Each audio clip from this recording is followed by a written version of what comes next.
Namaste children, welcome to maths class. Today I am going to explain you what is place value, what is face value. So first we have to write a place value chart for this. Ones, tens, hundreds and thousands. Okay, well after taking this, first place value is the position of the number.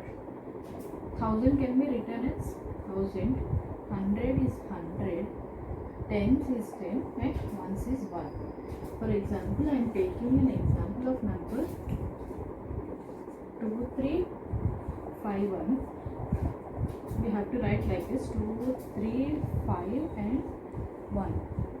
So what is the place value of 2 here? 2 into 1000, 2000, 3 into 100 is 300, 5 into 10, 50, 1 into 1, 1. So the place value of 2 is 200, 2000. This is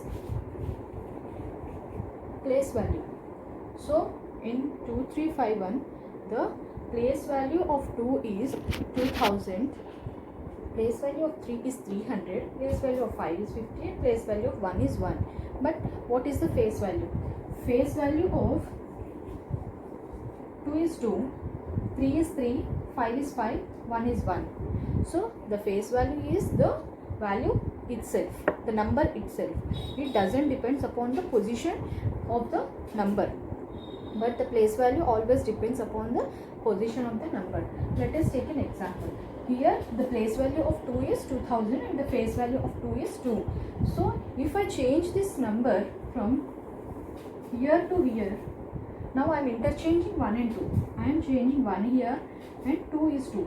What is happening? The face value of 2 is 2, but the place value of 2 is not 2000 now. It is 2 because the position is changed and the place value of 1 became 1000. 1 into 1000, 1000. So the place value changes depending upon the position of a number, but the face value always remains the same. Now let us learn how to compare the numbers. The second topic is comparing the numbers using the place value chart itself.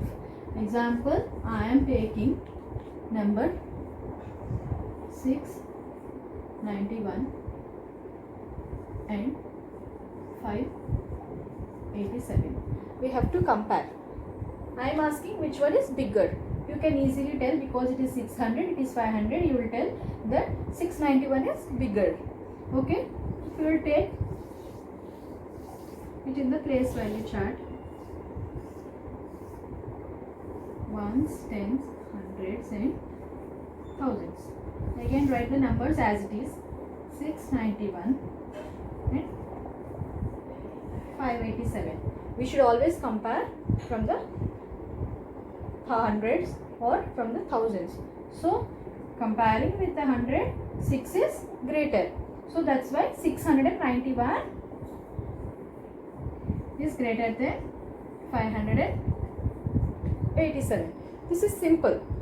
We all easily tell because 600 is greater than 500. And next one.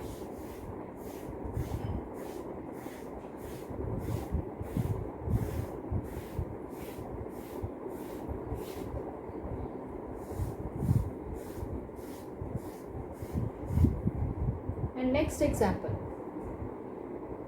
231 and 82. Okay. The second one, how can we compare? Based on the number of digits. Here 231, 3 digits are there. How many digits? 3 digits. And here 2 digits. Yes. So when the number of digits are more, the number is itself greater. So 3 digits is greater than 2 digits.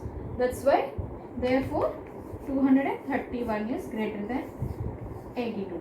Second comparison is based on the number of digits. And third example.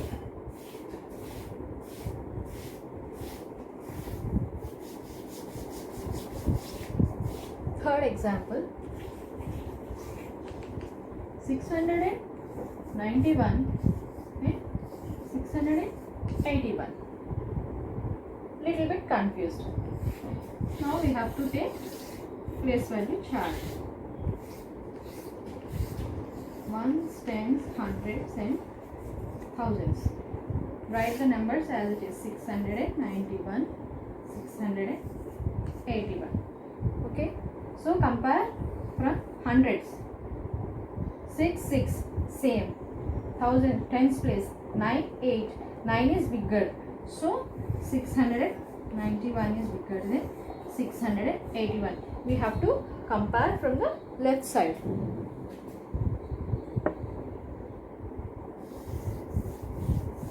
This is the third comparison.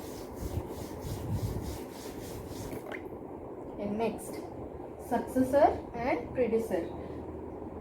What is successor? Successor means the next number, after number. Predecessor means before number. If I am taking, for example, 23, this is successor. Means before number, after number.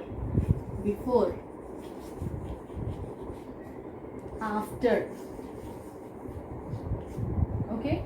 23 after, successor, plus 1, minus 1.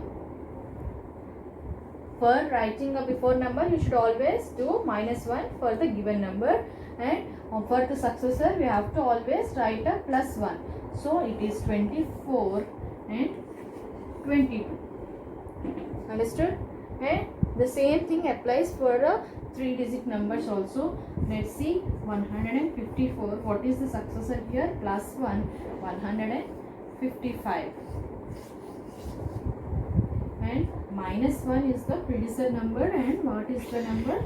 153. Let us take example of 4-digit numbers. 2154. 21.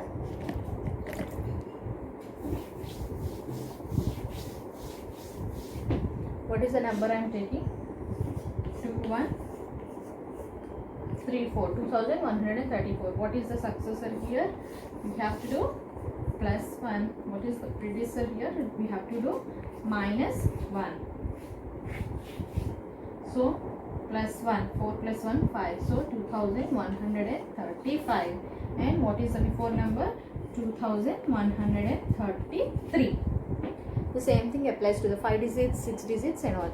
For successor we have to add plus 1. For predecessor we have to minus 1. Next topic we are going to learn is how to put commas for 4-digit numbers, 5-digit numbers. So when we are talking about putting a commas, you already know how to write place value chart. Thousands, hundreds, tens and ones. If I take this, for putting commas we have to know the periods. 10,000. For 5 digits we have 10,000s. So this is ones period. Hundreds, tens and ones combined called ones period. And 10,000 and 1,000 is called thousands period. Okay. We should put comma after every period. So after, where the comma will come? This is ones period, comma and comma. Here no number, so for 6 digits we have to put comma after the thousands period. For 5 digits there is no digit after the 5, after 10,000, so we should not use comma here. So now let's see how in the form of numbers.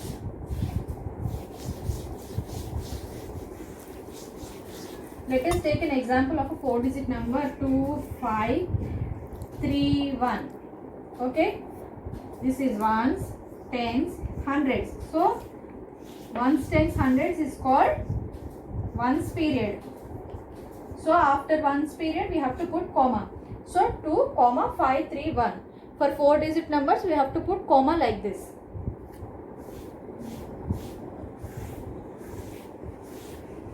Let us take another 4-digit example. 2 0 5 4. This is ones, tens, hundreds. So this is called, these three numbers, ones, tens, hundreds combinedly taken as ones period. So we have to put comma after the ones period. So 2 comma 0 5 4. Let us take an example of 5-digit number. 5-digit number 5 2 1 3 4. So ones, tens, hundreds, thousands, 10,000s. Ones, tens, hundreds is taken as ones period. So after 1 3 4 we have to put a comma.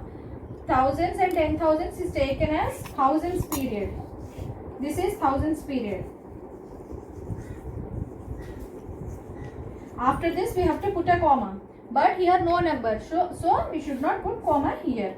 So after every period means ones, tens, hundreds is ones period. After that we have to put a comma, and thousands and 10,000s is one period, that is thousands period. After that we have to put a comma.